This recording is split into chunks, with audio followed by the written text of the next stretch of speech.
दोस्तों, एक विधवा होती है, वो पटना रेलवे स्टेशन पर बैठी होती है, अपनी ट्रेन का इंतज़ार कर रही होती है। और वो महिला जो होती है दिखने में बहुत ही ज़्यादा खूबसूरत होती है और उसका एक छोटा सा बेटा होता है जो लगभग 3-4 साल के आसपास का था। उस महिला का नाम सपना होता है और उसका जो एक बेटा होता है उसका नाम रुद्र होता है। वो एक हाथ में अपना थैला लिए हुए थी और थैला में ज़्यादा सामान कुछ लग नहीं रहा था, थोड़ा सा खाने पीने का सामान था और उसी में एक छोटा सा गिलास पड़ा हुआ था अपने बेटे को पानी पिलाने के लिए और एक पानी की बोतल थी। इतना ही सामान लेकर बैठी हुई थी और साथ में वो एक बेसब्री सी आंखें इंतज़ार कर रही थी ट्रेन का कि किसी तरीके से ट्रेन आ जाए और उसे जहाँ जाना है वहाँ पर वो चली जाए। दोस्तों, जैसे ही एक ट्रेन आकर रुकती है वैसे ही वहाँ पर बहुत सारी भीड़ अपने अपने ट्रेन की डिब्बों की तरफ दौड़ करके भागती है। जो लोग होते हैं बहुत गेट पर भीड़ लग जाती है और ट्रेन में घुसने की कोशिश करने लगते हैं। दोस्तों, उसमें इतनी भीड़ थी कि वो जो सपना थी अपने बेटे को गोद में लेती और एक हाथ में थैला पकड़ती है, वो भी घुसने के लिए ट्रेन में कोशिश करती है, लेकिन खिड़की पर इतनी भीड़ होती है कि वो घुस ही नहीं पाती है और वो बहुत परेशान होने लगती है। यह सब नज़ारा उसी ट्रेन में बैठा एक व्यक्ति देख रहा होता है एसी कोच से, क्योंकि वो महिला दिखने में बहुत ज़्यादा खूबसूरत थी। लेकिन दोस्तों, उसकी मांग में कोई सिंदूर नहीं था, एक बेटा साथ में था, तो उसे भी ऐसा लगता है कि कहीं ना कहीं ये विधवा महिला परेशान है और इसे कहीं जाना होगा, इसीलिए इसको ट्रेन में चढ़ना है। दोस्तों, ट्रेन धीरे धीरे से चलने लगती है, यानी कि हॉर्न मारती है और चलने लगती बिल्कुल स्लो। लेकिन उस खिड़की से भीड़ ख़त्म नहीं होती है और वो महिला भी चीख चीख कर कहने लगती कि भैया जल्दी चढ़िए, नहीं तो मेरी ये ट्रेन छूट जाएगी। अब वो जो आदमी देख रहा था वो आवाज़ मारता है उस महिला के तरफ कि इधर आ जाइए आप। वो महिला भी चमकती आंखों से, एक ऐसा लगा उसे जैसे खुशी सी मिल गई हो, दौड़ करके आती है उस एसी वाले डिब्बे में चढ़ जाती है। चढ़ने के बाद में वो देखती है कि ये तो एसी वाला डिब्बा है, तो वो उस व्यक्ति से कहता, उस व्यक्ति का नाम अनिल होता है। वो भी लगभग 26 साल के आसपास का व्यक्ति होता है, एक तरीके से लड़का ही होता है। सपना अनिल से कहती है कि आपने तो एसी वाले डिब्बे में मुझे बुला लिया, कहीं टीटी आ गए तो आखिरकार मेरा क्या होगा। मेरे पास तो जर्नल की टिकट है और इतने पैसे भी नहीं हैं कि मैं टीटी को दे सकूं। अनिल जो होता है वो कहता है कि आप चिंता नहीं कीजिए, टीटी आएगा तो मैं देख लूँगा, बस तुम मेरे साथ चलिए और सीट पर बैठिए। अब अनिल जो होता है वो सपना को ले जाता है, उसकी सीट होती है उस पर सपना को बिठा देता है। सपना अपने बेटों को भी, जो रुद्र होता है 3-4 साल के आसपास का, उसको भी उसी पर बिठा देती है। और बिठाने के बाद में दोस्तों अपना जो थैला होता है वो भी नीचे रखती है। वो जो अनिल होता है वो कहता है आराम से आप बैठ जाइए। फिर जब सपना बैठ जाती है और उसी सीट पे अनिल बैठ जाता है, उसके बाद में अनिल सपना से पूछता है कि आप कहाँ जा रही हैं और आप बहुत ज़्यादा चिंतित लग रही हैं। तो जो सपना होती है वो कहते, हाँ मैं चिंता में तो थी, क्योंकि अगर मेरी ये ट्रेन निकल जाती तो मैं अपनी जहाँ जाना चाहती हूँ वहाँ पहुँच नहीं पाते और इतनी ज़्यादा भीड़ थी कि मैं क्या ही बताऊँ। आप तो देख ही रहे थे कि वहाँ तो आदमी नहीं चढ़ पा रहे थे, तो मैं अपने बेटे को लेकर के कैसे चढ़ती। मुझे तो ऐसा लगा था जैसे ये ट्रेन छूट ही जाएगी, आप ना होते तो आज मैं इस ट्रेन में बैठ नहीं पाती। अनिल कहता कोई नहीं, लेकिन आप अकेले कहाँ जा रही हैं, ये बेटा कौन है, बच्चा कौन है। तो जो सपना होती वो कहती है कि ये मेरा बेटा है और मैं दिल्ली जा रही हूँ। तो अनिल कहता है आपके पति कहाँ हैं। तो जो सपना होती है उसकी आंखों में आंसू आ जाते हैं और कहती है कि अब वो इस दुनिया में नहीं है। तो अनिल कहता सॉरी, मुझसे गलती हो गई, मुझे ऐसी बात नहीं पूछनी चाहिए थी। सपना कहती कोई बात नहीं, तुम्हें क्या मालूम कि आखिरकार मेरे पति हैं या नहीं हैं। अब दोस्तों, इतने में उसका बेटा जो होता है कुछ खाने पीने की चीज़ें की जिद करने लगता है। छोटा बच्चा होता है, जैसे ट्रेन रुकती है अगले स्टेशन पर तो बाहर ही कैंटीन की दुकान होती है, उसी में जो सामान टंगे होते हैं, जब कांच की खिड़की से वो रुद्र देखता है तो अपनी माँ से कहता सपना से कि मुझे वो चीज़ चाहिए, इशारों में बोलता है। जब वो मना करते चुपचाप बैठो, तो दोस्तों वो रोने लग जाता है। और ये सब कुछ अनिल देख रहा होता है कि आखिरकार सपना कि जब वो हुलिया देखता है तो वो समझ जाता, हो सकता कि सपना के पास में इतने पैसे ना हो जिससे वो चीज़ वगैरह अपने बच्चे को दिला सके। तो अनिल जो होता है वो सपना से कहता आप बैठिए, मैं अभी 2 मिनट में आता हूँ। अब दोस्तों वो बाहर जाता है और कई सारी चीज़ें ले आता है, जैसे कोल्ड ड्रिंक, कुरकुरे के पैकेट, बिस्किट वगैरह ले आता है और ला के सपना का जो बेटा होता है रुद्र उसको दे देता है। और देने के बाद में कहता है कि लो बेटा आराम से खाओ। अब सपना जो होती है वो अनिल से कहती है कि अरे इसकी क्या ज़रूरत थी, ये तो बच्चा है, ये बच्चे तो ऐसे ही करते हैं, तुम अपने पैसे क्यों खर्च कर रहे हो। तो जो अनिल होता है वो कहता है कि बेटा है तुम्हारा और चीज़ मांग रहा है तो क्या दिक्कत है, इसको दे दी। तो सपना कहती कोई दिक्कत नहीं। अब दोस्तों वहाँ से ट्रेन चल देती है। सफ़र लंबा था, पटना से दिल्ली जाना था। धीरे धीरे ट्रेन स्पीड पकड़ रही थी। इधर अनिल जो होता है सपना से कहता अगर बुरा ना मानो तो एक बात पूछना चाहता हूँ। तो वो कहती है कि पूछो। तो अनिल कहता है कि आपके पति आखिरकार ख़त्म कैसे हो गए। तो सपना जो होती है वो कहती है कि हम बिहार में ही रहते हैं। दरअसल मेरे पति जो थे वो काम भी करते थे और साथ साथ में वो शराब वगैरह के आदी भी थे। वो शराब पी लेते थे, मैं काफ़ी ज़्यादा मना करती थी। हमारी जब शादी हुई सब कुछ बढ़िया चल रहा था। धीरे धीरे वो अपने दोस्तों के साथ में रह करके शराब पीना सीख गए। अब वो डेली शराब पी करके आते थे और मैं मना करती थी। धीरे धीरे हमारा बेटा हो गया, सब कुछ अच्छा चल रहा था। मैं उनसे कहती थी शराब छोड़ दो, लेकिन वो मानते नहीं थे। एक दिन उन्होंने शराब ज़्यादा पी रखी थी और बाइक चलाते हुए आ रहे थे। आगे बड़ा वाहन खड़ा था और पीछे से वो आ रहे थे और उनसे बाइक कंट्रोल नहीं हुई और सीधी जा उसी वाहन में घुसी और उसके कारण मेरे पति की मृत्यु हो गई। और मैं अब अकेली ही वहाँ पर उस घर में रहती हूँ। दोस्तों धीरे धीरे जो अनिल होता है धीरे धीरे काफ़ी सारी बातें पूछता है सपना से कि तुम्हारे सास ससुर कहाँ हैं। तो सपना कहते हैं कि मेरे सास ससुर पहले ही इस दुनिया से जा चुके, मेरे पति अकेले ही उनके बेटे थे और मेरा उस गांव में कोई भी नहीं, मैं हूं और मेरा ये 4 साल का बेटा है, इसके अलावा और कोई नहीं है।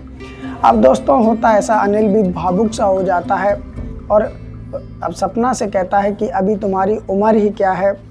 तो सपना कहती है मेरी उम्र अभी 24 साल के आसपास है। लगभग 20 साल के आसपास में मेरी शादी हो गई थी और उसके बाद में मेरा ये 1 साल में बेटा हो गया। तो लगभग 3 या 4 साल के आसपास का मेरा बेटा भी है। अब अनिल जो होता है मन में तो उसके बहुत सवाल चल रहे थे, लेकिन आखिरकार इस तरह वो नहीं पूछ सकता। धीरे धीरे ट्रेन आगे चल रही थी, दिल्ली की तरफ बढ़ रही थी। अनिल फिर सपना से सवाल करता है कि सपना एक बात और पूछूं। तो वो कहती पूछो। तो कहती तुम आखिरकार दिल्ली क्या करने जा रही हो। तो जो सपना होती है वो कहती है कि मेरे पति ने मेरे ही गांव का एक व्यक्ति था, उसको 50,000 रुपये उधार दिए थे। तो वो व्यक्ति जो है मेरे पति को पैसे तो दिए नहीं, लेकिन मेरे पति ने बताया था कि वो दिल्ली में इस जगह रहता है और उससे पैसे लेने हैं। तो मैं उसी से पैसे लेने जा रही हूँ। काश वो मेरे पैसे दे दे तो मेरी बहुत ज़्यादा मदद हो जाएगी, क्योंकि मैं इस समय एक एक पैसे को बहुत दुखी हूँ। कोई करने वाला नहीं है और गांव में आकर मैं कर ही क्या सकती हूँ। कभी कभार मेहनत मजदूरी मिल जाती है तो कर लेती हूँ। और आज का ज़माना ऐसा है कि सबकी नज़रें बहुत ज़्यादा गलत हैं। कोई भी मुझे आश्वासन दिलाता है तो सबसे पहले मेरा ये शरीर पाना चाहता है, उसके बाद मदद के नाम पे सब मेरे साथ धोखा ही करना चाहते हैं। आखिरकार किस पे विश्वास करूं। अनिल कहता ये तो बात तुम सही कह रहे हो कि आजकल का ज़माना ही ऐसा है। दोस्तों धीरे धीरे काफ़ी रात हो जाती है। उसके बाद में जो रुद्र होता है वो सो जाता है। तो सीट के एक तरफ रुद्र को लिटा देती है सपना और सपना भी साथ में लेट जाती है। थोड़ी देर तो लेटी रहती है और अनिल जो होता है वो सीट पे बैठा होता है। उसके दिमाग में तरह तरह के सवाल आ रहे थे और खुद ही जवाब भी दे लेता था। कभी सोचता था पूछ लूँ, कभी कहता था नहीं पूछूं। लेकिन सपना देखती है कि जिसकी सीट है वही बेचारा बैठा हुआ, मैं लेटी तो सपना उठ करके बैठ जाती है और बैठने के बाद में अनिल से कहती है कि अरे मैं भी कैसी हूँ, तुम्हारी सीट है और तुम ही बैठे हो, आप लेट जाओ, मैं बैठी हूँ। अनिल कहता नहीं नहीं ऐसी कोई बात नहीं, तुम आराम से लेट जाओ। दोस्तों सपना फिर लेट जाती है। थोड़ी देर होती इतने में टीटी आ जाता है। टिकट मांगी जाती है तो अनिल तो अपनी दिखा देता, और जो सपना होती है वो सपना कहती है कि दरअसल भीड़ बहुत ज़्यादा थी इसलिए मैं जर्नल में चढ़ नहीं पाई और ये रही मेरी जर्नल की टिकट। तो टीटी जो होता है वो कहता है कि देखो तुम्हारी जर्नल की टिकट है, इस पे फाइन लगेगा। अब दोस्तों अनिल जो होता है वो कहता कोई बात नहीं, तुम फाइन ले लो और एक सीट का इंतज़ाम कर दो। तो टीटी देखता है अपने टैब में और उसके बाद बोलता है कि सीट तो कोई भी खाली नहीं है, इसी में एडजस्ट करके जाना पड़ेगा। और जो थोड़ा बहुत फाइन होता है वो टीटी काट करके दे देता है और उसके भी पैसे वो अनिल देता है। जो सपना होती है वो कहती है कि अरे आप मेरी वजह से इतने पैसे क्यों खर्च कर रहे हो। टीटी को भी पैसे दे दिए, दरअसल मेरे पास ज़्यादा पैसे तो हैं नहीं, लेकिन मैं प्रॉमिस करती हूँ कि तुमको आगे चल के ये पैसे ज़रूर लौटा दूंगी, जैसे ही वहाँ पर मुझे मेरे उधार के पैसे मिल जाएंगे। अनिल कहता है कोई बात नहीं। अब दोस्तों रात काफ़ी हो गई थी, अनिल भी बैठे बैठे नींद में आ जाता है। सपना जब ये देखती है तो सपना कहती है कि ये आप लेट जाओ, तो अनिल कहता नहीं आप लेटो। उसके बाद में सपना कहती है कि एक काम करो कि मैं इधर सर करके लेट जाती हूँ और तुम इधर सर करके लेट जाओ। अनिल जो होता कहता नहीं नहीं, तुम अकेली हो इस समय, और अगर मेरे जो पैर हैं वो तुम्हारे शरीर से फिर टच हो जाएंगे, क्योंकि सीट कैसी होती है आप सभी जानते होंगे। तो सपना कहती कोई बात नहीं, ये रास्ता है, सफ़र है, सभी को काटना होता है, हमें तुम्हें भी काटना है। अब दोस्तों एक सीट में तो जो सपना का बेटा होता है रुद्र वो लेटा होता है, सपना भी उधर लेटी, और दूसरी तरफ दोस्तों जो अनिल होता है वो भी लेट जाता है। अनिल के जो पैर होते हैं सपना के गर्दन के पास तक आ जाते हैं, लेकिन अनिल कोशिश करता है, पैर फिर सिकोड़ लेता है कि ना लगे। लेकिन दोस्तों जब अनिल सो जाता है तो पैर तो आखिरकार सपना के ऊपर भी वो रख लेता। सपना देखती है, कुछ बोलती नहीं है, लेकिन अनिल को कुछ नहीं पता होता कि आखिरकार मेरे पैर कहाँ रखें। धीरे धीरे जो समय होता है कटता चला जाता है और आ जाती है न्यू दिल्ली रेलवे स्टेशन आ जाता है। ये दोनों जाग चुके थे, फ्रेश भी हो चुके थे ट्रेन में, और उसके बाद में जब नई दिल्ली रेलवे स्टेशन उतरते हैं तो उसके बाद में जो अनिल होता है वो कहता है कि आखिरकार तुम अब कहाँ जाओगी। तो सपना जब एड्रेस देखती है तो जहांगीरपुरी का एड्रेस पड़ा होता है कि यहाँ पर वो व्यक्ति रहता है, उसी से पैसे लेने हैं। तो जो अनिल होता है वो कहता है मैं भी आज़ादपुर की तरफ ही रहता हूँ, अगर आपको गलत ना लगे तो आप मेरे साथ चल सकते हो और वहीं पर आप रुकना और पैसे ले लेना, उसके बाद आप जब इच्छा हो चले जाना। सपना भी मन में सोचती है कि मेरा भी दिल्ली में कोई नहीं, आखिरकार मैं कहाँ जाऊँगी, कहाँ उसे जहांगीरपुरी में ढूंढूंगी, एक सहारा तो मिल रहा है। उसके बाद में दोस्तों सपना होती है अनिल के साथ चली जाती है। अनिल आज़ादपुर में रहता है, आज़ादपुर में एक रूम ले रखा होता है किराए का। दरअसल जो अनिल होता है वो भी झारखंड का रहने वाला होता है। अब दोस्तों होता ऐसा है कि अनिल के जब रूम में सपना पहुंचती है तो वो देखती है कि काफ़ी दिन से शायद अनिल गांव में हो, इसलिए बहुत ज़्यादा गंदा रूम पड़ा था। एक चारपाई थी, कुछ कपड़े भी टंगे थे, थोड़े बहुत बर्तन भी थे। किराए पर लड़के किस तरह रहते सेम उसी प्रकार का वो रूम था।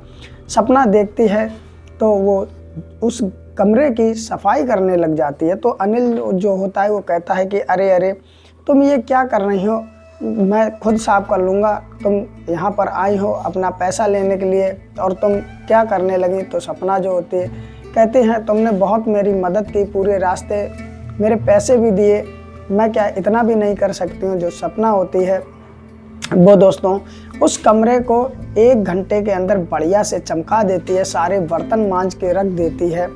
रुद्र जो होता है आराम से खेलता है। दोस्तों कहीं ना कहीं अनिल भी देख करके बहुत ज़्यादा खुश था कि घर में औरत होने के कितने फ़ायदे होते। दरअसल अभी तक अनिल ने भी शादी नहीं की थी। समय दोस्तों धीरे धीरे गुजरता है। अब शाम हो जाती, उस दिन तो जो सपना होती है जाती नहीं है पैसे लेने के लिए, क्योंकि थकी हुई थी, ऊपर से कमरे की सफाई वगैरह भी की। दोस्तों इधर शाम होती है, अनिल राशन भरा के लाता है कमरे के लिए और सपना जो होती है बढ़िया से खाना बनाती है। और शाम को ये दोनों बैठते हैं खाना खाने के लिए। जब दोस्तों अनिल जो होता है सपना के हाथ का जब खाना खाता है तो उंगलियां चाटते ही रह जाता। सपना बहुत ज़्यादा टेस्टी सब्जी बनाती थी और दोस्तों अनिल उसके खाने की बहुत तारीफ़ करता है और कहता है कि तुम खाना तो बहुत ज़्यादा अच्छा बनाते हो, काश मेरे घर पे भी कोई खाना बनाने वाला होता। तो सपना पूछती है कि तुम्हारी वाइफ फैमिली में कोई है, कहाँ है ये सब? तो अनिल कहता है कि मेरी शादी अभी तक हुई नहीं और मेरे मम्मी पापा गांव में रहते हैं छोटे वाले भाई के साथ में, मैं यहाँ पर रह कर के अपना काम करता हूँ। थोड़ी बहुत बात वो बताता है और कहता मेरी शादी हुई नहीं। दोस्तों अब रात होती है, खाना पीना ये खा ही चुके होते हैं।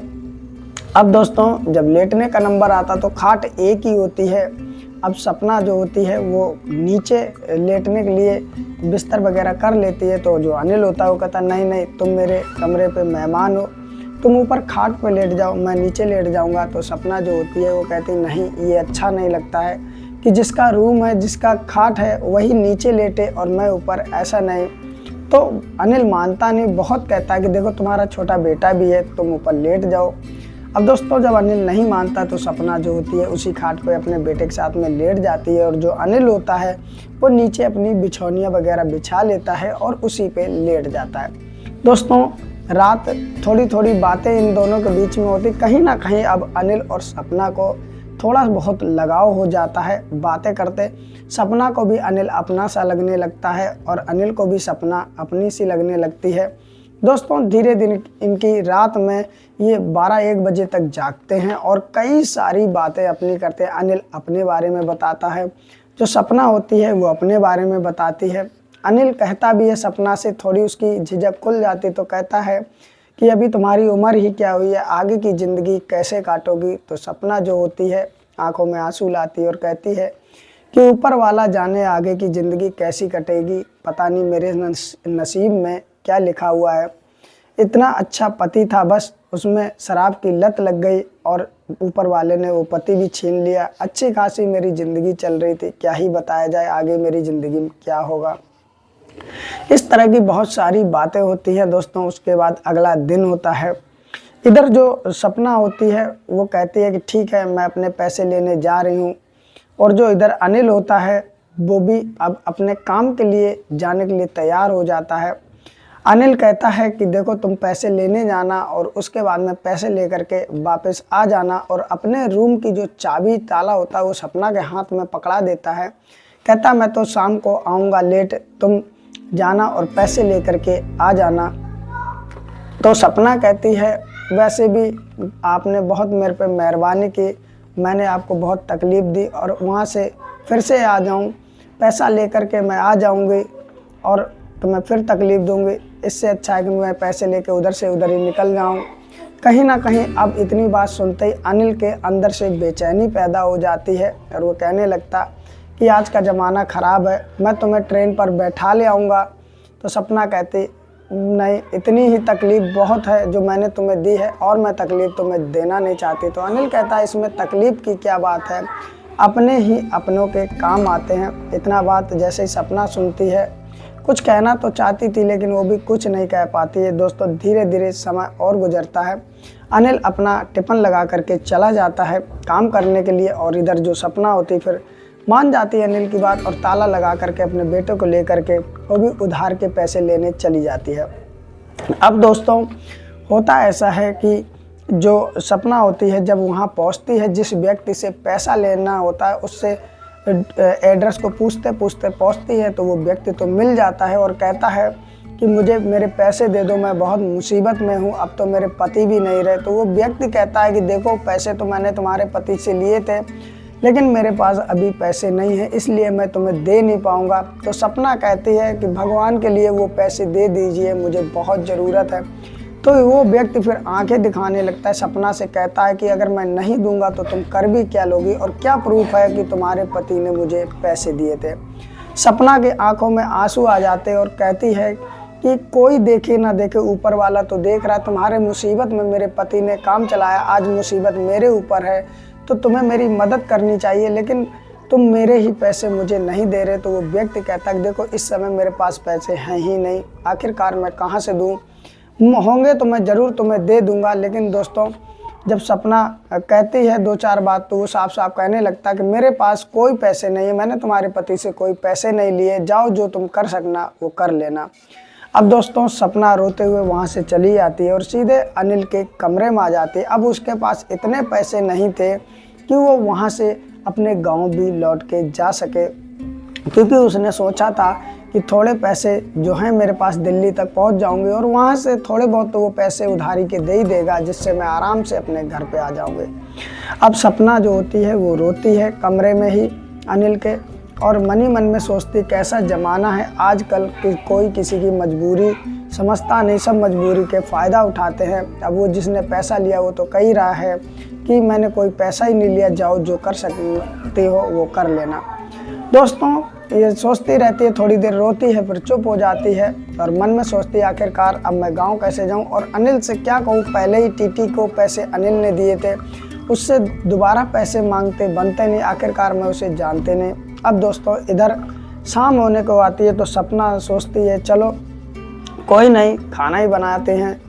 अब वो अनिल के लिए और अपने लिए फिर से खाना बनाने लगती है और इधर शाम को लगभग 8 बजे के आसपास अनिल काम से आता है तो देखता है कि घर एकदम साफ पड़ा है, कपड़े अपनी जगह पर हैं, बर्तन अपनी जगह पर हैं, खाना भी बन चुका है। मतलब अनिल को ये लग रहा था कि मतलब जैसे उसकी दुनिया ही 2 पल के लिए बदल गई हो। जब वो इस तरह देखता है तो कहीं ना कहीं फिर वो ये सोच लेता है कि अरे ये तो सपना ने किया है और सपना चली जाएगी, ये तो 2 पल की खुशी है। उसके बाद में सपना जैसे उसे देखती है, अनिल मुस्कुरा हो रहा होता है, लेकिन जैसे ही वो सोचता है कि सपना चली जाएगी वैसे उसकी मुस्कुराहट गायब हो जाती है। तो सपना देखती है कि अनिल हंसते हंसते एकदम उदास क्यों हो गया, तो वो पूछ ही लेती कि अरे अभी तुम काम से आए और एकदम हंस रहे थे और ये मुस्कुराहट तुम्हारी क्यों चली गई अचानक, क्या वजह है। अनिल कहता है कुछ नहीं, और उसकी आंख में आंसू भी भरे आते हैं क्योंकि वो कहीं ना कहीं सपना को भी चाहने लगा था। सपना जिद करने लगती है कि आखिरकार तुम मुझे बताओ। तो जो अनिल होता है वो बहुत मना करता है, लेकिन सपना जिद पकड़ लेती तो अनिल कहता है ठीक है खाना खाते हैं और साथ में बताते भी है। अब अनिल को खाना परस कर सपना देती है और अनिल फिर कहता है कि मैं जब आया तो मैं हर रोज़ जब आता था तो सुबह खा पी करके बर्तन इधर उधर छोड़ जाता था, कपड़े जहाँ उतारे वहीं फेंक जाता था और आता था गंदा रूम मिलता था, आने के बाद में सफाई करनी पड़ती थी, बर्तन धुलने पड़ते थे, उसके बाद में खाना बनाना पड़ता था और जब कहीं खाना मिलता था। लेकिन आज जब मैं आया तो मैंने देखा कि कपड़े अपनी जगह पर हैं, बर्तन भी धुले हैं, खाना भी बन चुका, कमरा बिल्कुल चमक रहा था, तो ये देखकर मैं खुशी हो गया। लेकिन फिर सपना पूछती तो आखिर फिर उदास क्यों हो गए, तो सपना के सामने अनिल कुछ कहना नहीं चाहता था। सपना फिर कहती उदास क्यों हो गए, इसकी वजह बताओ। तो अनिल कहता है कि उदास मैं इसलिए हो गया क्योंकि कल तुम यहाँ से चली जाओगी, इसलिए मैं उदास हो गया कि ये कितना अच्छा लगा कि काश ये पल हमेशा के लिए ठहर जाता, ऐसा ही मेरे लिए हो जाता, ये जैसा सब कुछ आज है ऐसा क्या ज़िंदगी भर के लिए नहीं हो सकता। बस मैं यही सोच करके उदास हो गया कि जब तुम कल चली जाओगी तो फिर ये सब कौन करेगा, फिर मेरी पहले वाली ज़िंदगी शुरू हो जाएगी। तो कहीं ना कहीं सपना के आंखों में भी आंसू आ जाते हैं।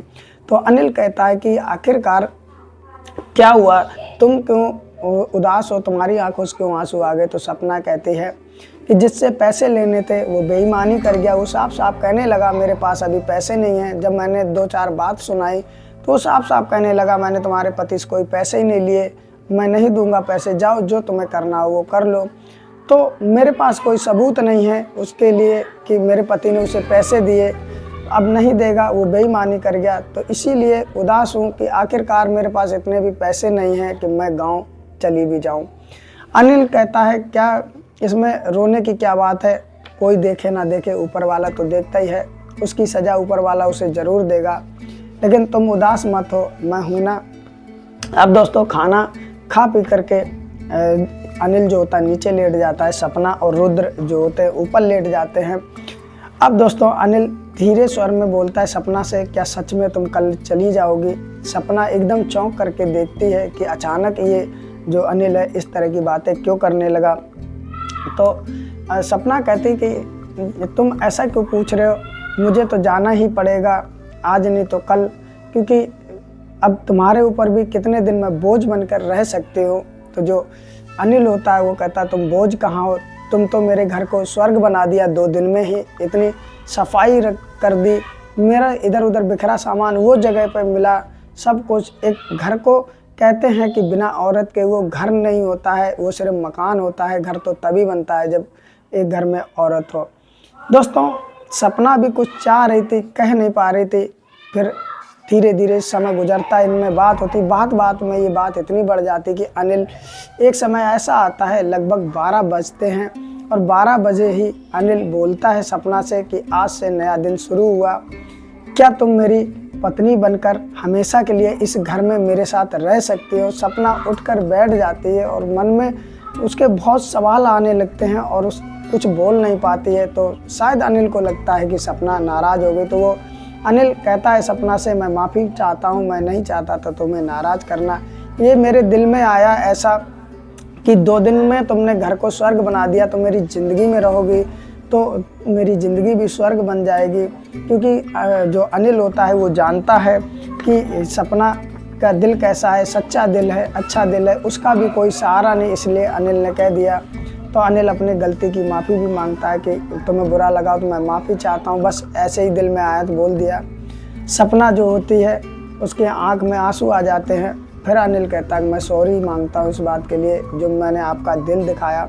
अब सपना कहती कहीं ना कहीं कहती है कि नहीं, दिल दुखाने की बात नहीं, मैं तो ये सोच रही हूँ तुमने इतनी मेरी मदद की, मेरा कोई अपना नहीं है, आखिर मैं जाऊँ तो जाऊँ कहाँ, और तुम इतने भले इंसान हो, तुमने मेरी मदद की। तो सपना बोलती है कहीं ना कहीं मुझे लगता तो ऐसा है कि मैं भी तुम्हारे साथ ज़िंदगी बिताऊं। तो अनिल इतना जैसे ही सुनता है वैसे ही खुश हो जाता है और फिर कहता है तो सोचने की क्या बात है, तुम मुझसे शादी कर लो और मेरे साथ हमेशा के लिए रहो, इस घर को स्वर्ग बना दो। सपना कहीं ना कहीं भीगी पलकें लिए हुए आती है, अनिल के गले से लग जाती है, क्योंकि सपना के लिए भी कोई नहीं था गांव में, ना कमाने वाला ना कुछ। अब दोस्तों अनिल को भी घर संभालने वाली मिल जाती है और सपना की ज़िंदगी संभालने वाला अनिल मिल जाता है। तो ये दोनों जब मिल जाते हैं तो कहीं ना कहीं जो रुद्र का भविष्य होता है वो भी उज्जवल होने का इशारा मिल जाता है सपना को। उसे भी लगता है कि अब रुद्र भी अच्छे से पढ़ लिख सकेगा, कोई उसका खर्चा उठाने वाला होगा। और फिर सपना खुशी खुशी अनिल के साथ में शादी कर लेती है। अनिल जो होता है अपने माता पिता को बुलाता है दिल्ली में और दिल्ली में ही फिर ये दोनों शादी कर लेते हैं और सपना अनिल साथ रहता है और अनिल रुद्र को अपना ही बेटा मान के साथ रखने लगता है। अब दोस्तों जो सपना होती है घर का सारा काम काज संभाल लेती है, उस घर को सच में स्वर्ग बना देती है। अनिल की ज़िंदगी बहुत खुशियों से गुजरती है, दोनों की ज़िंदगी खुशियाँ से गुजरने लगती। तो दोस्तों आज की रही ये कहानी आपको कैसी लगी हमें कमेंट करके ज़रूर बताएं। और दोस्तों अगर वीडियो अच्छी लगी हो तो एक लाइक कर दें, चैनल भी सब्सक्राइब कर लें, जिससे मैं इस तरह की आपको कहानियाँ सुनाता रहूँ। फिर मिलते किसी और कहानी के साथ, तब तक जाते जाते इस वीडियो को शेयर कर देना। फिर मिलते किसी और वीडियो में, तब तक के लिए नमस्कार।